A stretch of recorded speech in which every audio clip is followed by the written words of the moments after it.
నమస్తే.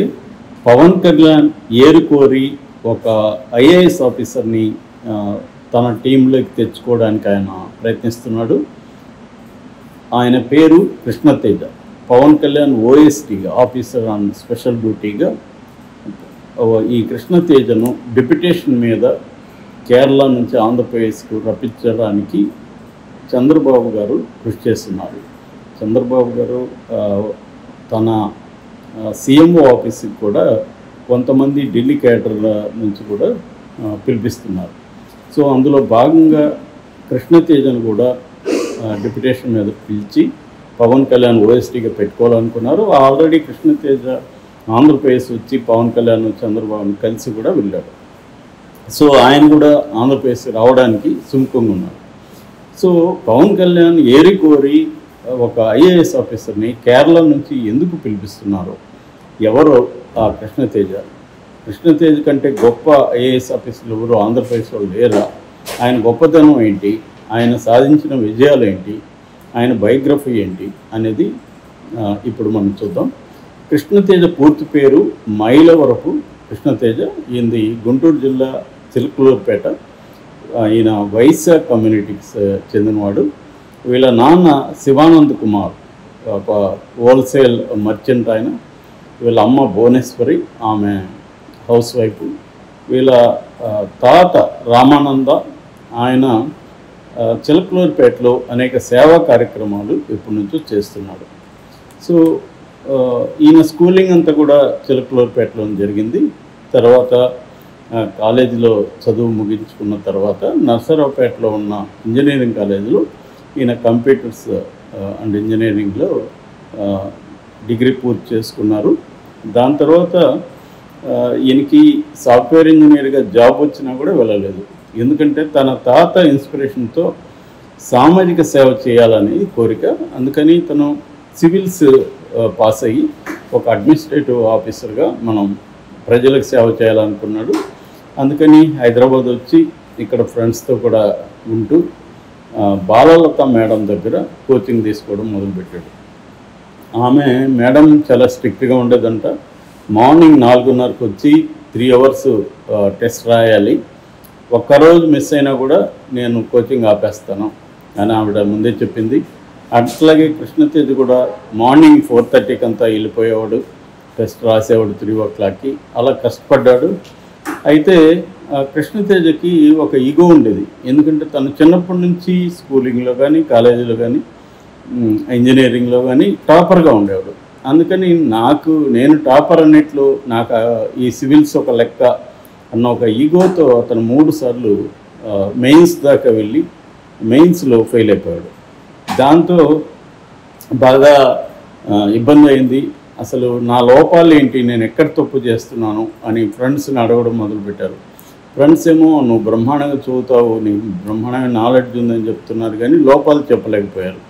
ఇటువంటి కండిషన్లో అతనికి అతనంటే పడని వాళ్ళు 2-3 ఉన్నారు. వాళ్ళు ఒకరోజు ఇతని దగ్గరికి వచ్చి, నీకు ఇదంతా సూట్ కాదురా, నువ్వు పోయి సాఫ్ట్వేర్లో జాయిన్ అవ్వు, నీ వల్ల కాదు ఐఏఎస్ ఐపీఎస్ ఇది అని చెప్తే, అప్పుడు కృష్ణతేజ అడిగాడంట, ఏంటి నా మైనస్లు ఏంటి మీరు చెప్పండి అంటే, అప్పుడు వాళ్ళు చెప్పారంట, ఇది 2000 కంటే ఎక్కువ మార్కులు ఉంటాయి సివిల్స్లో, నీ హ్యాండ్ రైటింగ్ బాగుండదు కాబట్టి అది నీకు పెద్ద మైనస్.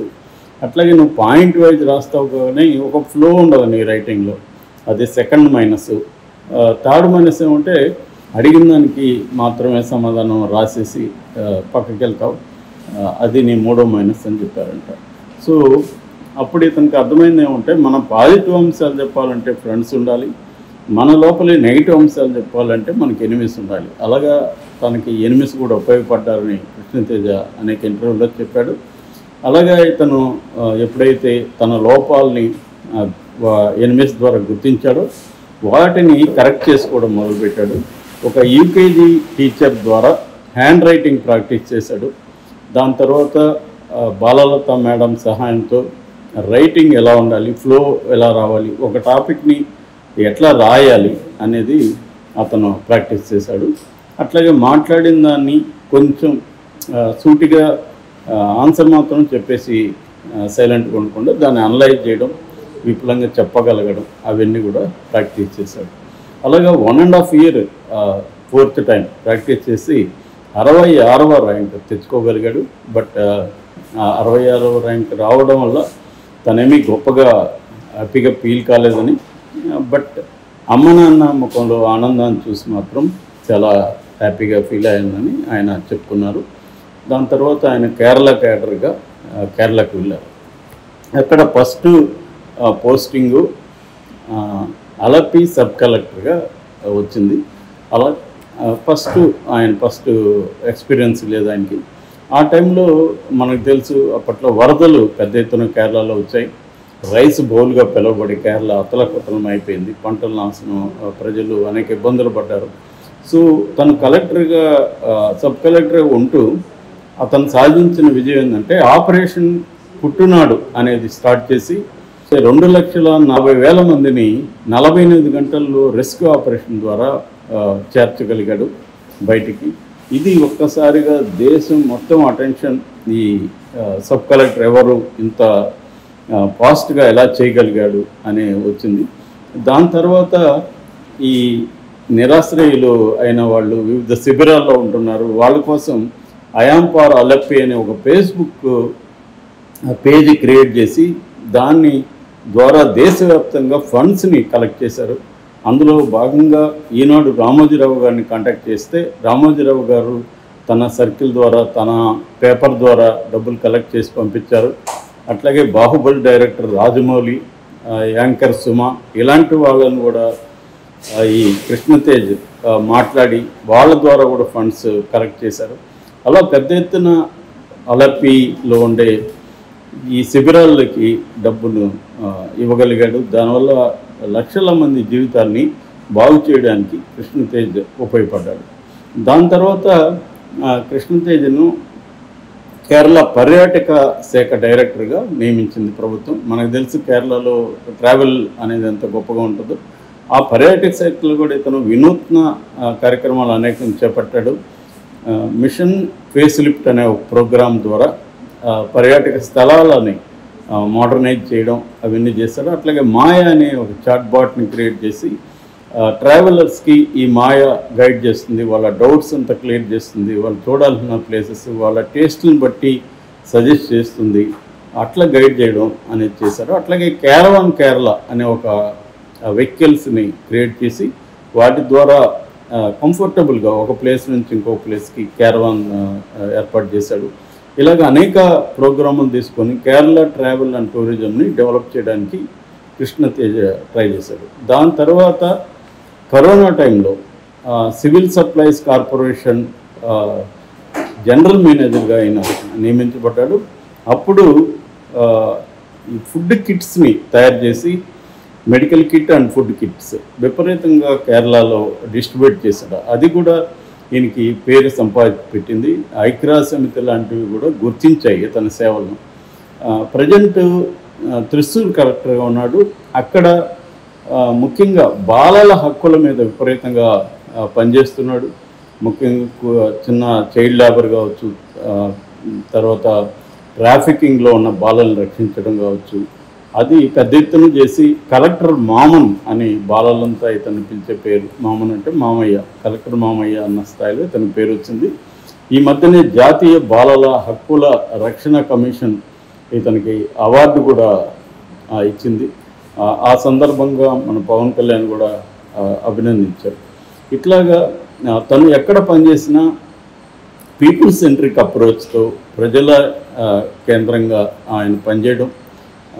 ఆ క్రమంలో అతను మాఫియాను కూడా ఎదుర్కోవాల్సి వచ్చింది. ఒకసారి దాదాపు 200 కోట్ల విలువైన 54 మాఫియా బిల్డింగ్స్ని అతను కూలగొట్టాడు. అది కూడా అప్పట్లో రికార్డు ఇదైంది. అలాగా తను ఎక్కడ పనిచేసినా అక్కడ ఈ కృష్ణతేజ్ ఇది వచ్చింది, పేరు వచ్చింది ఆయనకి. దీనికంతా కారణం తన తాత ఇన్స్పిరేషన్ అని, తనకు చిన్నప్పటి నుంచి కూడా సేవ చేయాలనే కోరిక ఉందని అతను చెప్పుకున్నాడు. ఇక పర్సనల్ విషయానికి వస్తే ఆయన భార్య పేరు రాగదీప, ఆమె చార్టెడ్ అకౌంటెంట్. యాక్చువల్గా వాళ్ళ మామయ్య సుబ్బారాయుడు విజయవాడలో ప్రముఖ చార్టెడ్ అకౌంటెంట్. ఆయన కూడా అనేక సేవా కార్యక్రమాలు చేస్తుంటాడు. కృష్ణతేజ్కి ఇద్దరు పిల్లలు. ఒకరు రిషిత్ నంద, అంటే వాళ్ళ నాన్న తాత పేర్లలో ఉన్న నందంని తీసుకొని రిషిత్ నంద అని పేరు పెట్టాడు. తర్వాత రెండవ అబ్బాయికి రామ్ నంద అని పేరు పెట్టాడు. సో అందుకని కృష్ణతేజ్ లాంటి వాళ్ళు ఉంటే తను చేయాలనుకున్న అనేక సేవా కార్యక్రమాలు కావచ్చు, ప్రజల సమస్యల పరిష్కారం కావచ్చు, కొన్ని ఇన్నోవేటివ్ ప్రోగ్రామ్స్ కావచ్చు, వీటికి ఇలాంటి ఐఏఎస్ ఆఫీసర్ ఉంటే తను చేయాలనుకున్నది చేయొచ్చు అని పవన్ కళ్యాణ్ గట్టిగా అనుకుంటున్నారు. టీం అనేది ఎప్పుడైనా ఏ మినిస్టర్కైనా కూడా ఒక స్ట్రాంగ్ టీం ఇంపార్టెంట్, ప్రొయాక్టివ్గా పనిచేయడం, అట్లాగే పీపుల్కి ప్రజలకు సేవ చేయాలి అనే దృక్పథంతో పనిచేయడం